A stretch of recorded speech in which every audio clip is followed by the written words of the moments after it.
अस्सलाम वालेकुम। अभी मैं मरियम नवाज़ का पिंडी से ऐसे टीवी ऑन किया तो वो अपने सोशल मीडिया से ख़ताब कर रही थी, तो कोई जो एक दो जुमले मेरे कान में पड़े वो मुझसे बर्दाश्त नहीं हुए हैं। सियासत अपनी जगह, उसका हक है, उसके बाप की जानशीनी उसको मिली है, लेकिन वो ये कह रही थी कि उसके बाप को जो आज जूता मारा गया है उसके दिल को बहुत तकलीफ पहुंची है और साफ जाहिर है कि वो तुम सबका भी बाप है।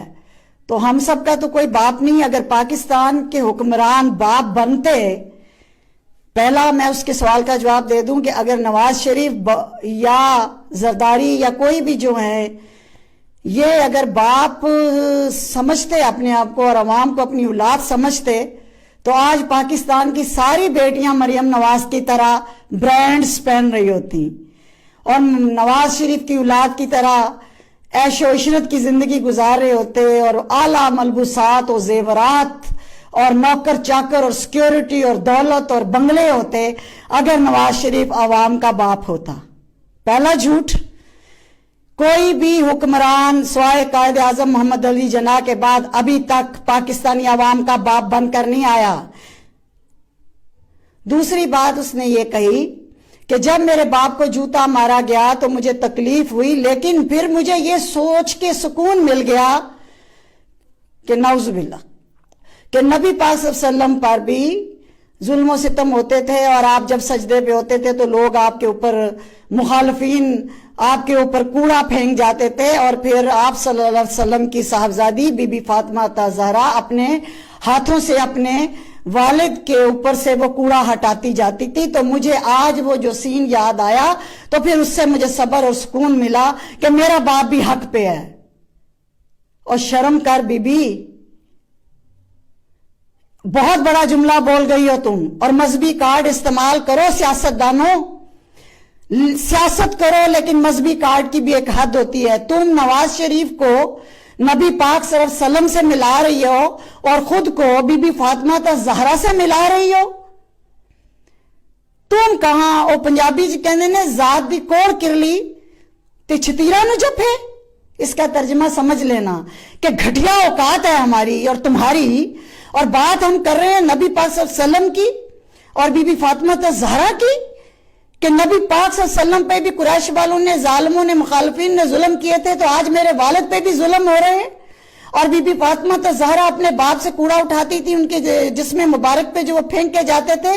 तो मैंने उसी सोच को जब सोच आई तो मैंने दिल को सुकून दे लिया। कुछ खुदा का खौफ करो, मजहबी कार्ड को इस्तेमाल करते हुए ये सोच लेना कि तुमने कितनी बड़ी हस्तियों के नाम ले दिए हैं और किस मौके पे लिए हैं अपनी सियासत को चमकाने के लिए। तीसरी बात ये कि जो ये बार बार ललकार के तुम बाप बेटी कहते हो कि ओ पीठ पीछे वार करने वालों, छुप के हमारे साथ ये करने वालों, सामने आओ, तो ये तुम उनको ललकार रही हो, यानी ज़ियाउल हक को तो ललकार रही हो, यानी ज़ियाउल हक को कह रही हो कि छुप के वार करने वाले सामने आओ। ये जिन लोगों को तुम ललकार रही हो ना, उनका नाम भी तो लो, तुम भी तो छुप रही हो, तुम्हारा बाप भी छुप रहा है। खुल के क्यों नहीं कहते कि तुम फौज की बात कर रही हो? फौज से ज्यादा तुम्हारी दुश्मनी किससे होनी है? क्योंकि इनके साथ यही होना चाहिए ज़ियाउल हक कि आस्तीन का सांप ही हमेशा काटता है। अब ये ईगो की जंग हो गई है, लेकिन इसमें मजहबी कार्ड इस्तेमाल न कर। मेरे आका का नाम अपने बाप के साथ, कहां तेरा बाप, कहां मरियम तू, कहां आका सरकार, कहां उनकी बीबी फातिमा ज़हरा। मुझे लगता है तुम लोगों का आखिरी वक्त आ गया है और आखिरी वक्त जब होता है ना तो उस वक्त यही हालत होती है जो इस वक्त इस बाप बेटी की है। समझ आई? बाकी बातें मैं बाद में करूंगी। आज मुझे यही बात घायल कर रही है कि कोई सियासतदान उठ के अपनी मिसाल, या कोई भी करप्ट या कोई भी दुनियादार उठ के अपनी बात अहले बैत रसूलुल्लाह सल्लल्लाहु अलैहि वसल्लम के साथ मिसाल करे या हुजूर से मिलाए या हुजूर के खानदान से मिलाए। खुदा के लिए, चाहे वो पिंकी बीबी हो, चाहे वो मरियम बीबी हो, ओ खुदा के लिए हुजूर से नीचे नीचे रहो। अपनी औकात देख, जात दी कोड़ किरली ते छतीरा नु जपे।